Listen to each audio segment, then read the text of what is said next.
اوكي، قفزة عجوز. يعني خلينا النهارده نبدأ بقصة كده بسيطة. ان احنا كان في مرة الامام الطبري كان ماشي مع مجموعة من الشباب وماشيين في الصحراء، وعندهم في حتة كده المفروض ان في مكان بعيد والمكان اللي انا موجود فيه، المفروض ان الشباب هينطوا نطة كبيرة قوي.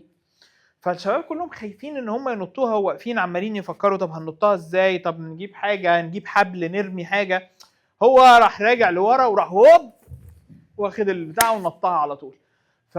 فاللي هم استغربوا ايه ده، ايه اللي حصل ده، وبعدين اتشجعوا يعني وانا نطوا وراه. وبعدين راحوا سالوه قالوا له انت ازاي وانت عجوز كده عرفت تعمل النطه ديت، مع ان احنا كلنا كنا مرعوبين وانت ما خفتش انك انت تنطها، وفي نفس الوقت ازاي يعني اي حد في سنك المفروض ان هو هيكون حاجه زي كده هتبقى متعبه جدا بالنسبه له. فقال هذه جوارح حفظناها في الصغر فبارك الله لنا فيها في الكبر. الفكرة كلها انه كان بيقول ان كل حاجة من الجوارح بتاعتنا، عضلاتنا، الطريقة اللي احنا بناكل بيها، الطريقة اللي احنا بنتنفس بيها، لو انت بتتعامل مع جسمك ومع الاسلوب بتاع حياتك وانت صغير، ان انت عايش حياة صحية، عايش حياة فيها productivity، فده ربنا هيبارك فيها وهيحفظها في الكبر. ومن اكتر الحاجات اللي انا قريتها وخدت تريننجز وكورسز فيها هو استشعار البركة بتاعت ربنا في كل حاجة موجودة حواليك، وبناء عليها انت هتبدأ تشوف ان البركة دي بتنتقل لجسمك وبتنتقل لعضلاتك وبتنتقل للفكر بتاعك. فخلينا ناخد اكزامبل مثلا. منى، كلتي سلطة امبارح؟ كلتي سلطة؟ حلو. فكرتي قبل كده وانت تاكلي السلطة ان الطماطمايه اللي موجوده جوه السلطه او البندوره عشان الناس اللي بتتفرج علينا دي جات لك ازاي؟ يعني هي اول حاجه مين اللي قطعها؟ بابا قطع السلطه. حلو. طب اصلا قبل ما السلطه تتقطع يعني اتحطت، كانت محطوطه فين؟ محطوطه في الثلاجه، صح؟ احنا هنسكيب ان الثلاجه دي كان مين اللي صنعها ومين اللي عملها عشان تحفظ لك الطماطمايه. اوكي، لان في ناس كتير اشتغلت ورا حاجه زي كده عشان يخلي الطماطمايه محفوظه جوه الثلاجه. بس خلينا نرجع، هو الطماطمايه اصلا جت من عند الخضري. حلو قوي. الخضري جابها منين؟ من تاجر الجمله، سوق العبور صح؟ ولما جابها من سوق العبور، سوق العبور جابها منين؟ من الراجل اللي زرعها، صح؟ شوف عدت بمراحل عامله ازاي، وكل واحد من الناس ماسكها عشان تروح عند بق منى. طيب لو رجعنا للي حط البذره، كام بذره اتحطت وكام بذره نمت وكام بذره ماتت اصلا، وسبحان الله من وسط دوت وانها تنزل في الارض وتطلع ونموها بالتفاصيل بتاعت نموها. كل حاجه من الحاجات ديت مسخره عشان انت تاكلي الطماطمايه دي. هنا انت بتستشعري قد ايه انت عندك نعمه. ربنا سخر، دايما الايه في القران وسخر لكم ما في السماوات وما في الارض جميعا منه. هو الفكره كلها التسخير ده الناس ما تبقاش فاهمه الكونسبت بتاعه، بس كل حاجه انت بتستعملها حرفيا كل يوم في كل حاجه ربنا سخر مجموعه كل الناس عشان ما في السماوات وما في الارض. يعني حتى الطماطمايه لو فكرنا، الميه اللي نزلت، مطره نزلت من السماء عشان تسقي الطماطمايه اللي هتيجي عشان تاكليها انت. فتخيلي لو انت وانت بتاكلي بتستشعري عظمه الحاجه اللي انت بتاكليها، هل هتاكليها كده من غير ما تبقي مدركه الموضوع؟ لا.